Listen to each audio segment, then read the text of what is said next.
Laing adlaw, dugang kaalam o kahibayo.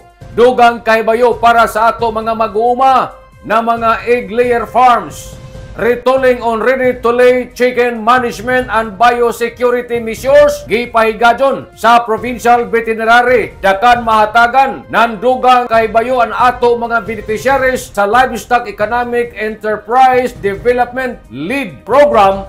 Ana 5 ka mga asosasyon na una na nga nakadawat ng tag 1,000 mangitlugay na manok sugod sa niaging Marso nining tuiga. Human sa activity, nag-distribuer ang mga personahe sa provincial veterinary ng ato probinsya sa Surigao del Norte nan hatag sila ng limestone grits sanan mga feed supplements sa mga partisipante.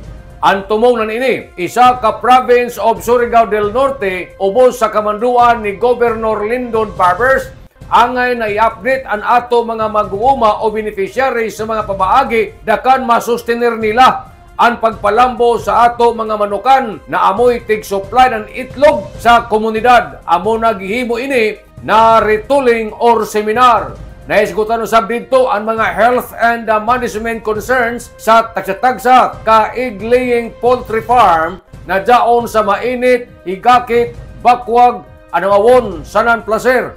Sanan taghatagan ng solusyon pinaagi sa ato mga technical in charge sa probinsya. Si Fistos Pinbiltran, sanan si Lucivit Aborque Fason, mitambog sab ang ato representante sa DSWD Caraga para sa market linking sa dugang livelihood assistance sa mga farm owners. Agig paghatag ng mensahe sa atong gobernador, ang BGO Chief of Staff Oscar Jr. Puspia mihatag sa mensahe sangayan sa gobernador atol sa amo na kaliyukan. Laong ni Mr. John Puspia na dako nato na pasalamat sa Department of Agriculture Caraga sa padadyo nila na pagbubo ng mga programa para sa kalambuan sa atong livestock and poultry sector dinhi sa probinsya. Makasiguro kita na ang opisina sa atong gobernador kanunay na nagsuporta dakan mga sustener ang livelihood sa nan mapalambo ang produksyon sa pagkaon na amoy prioridad ni Governor Lyndon Barbers sa ato probinsya. Nanukad gikan diri sa Kapitolyo, ini si Regional Marcon Simlags, Mario Conales, Simurlan Mulaong. Salamat, marajaw na adlaw natong tanan.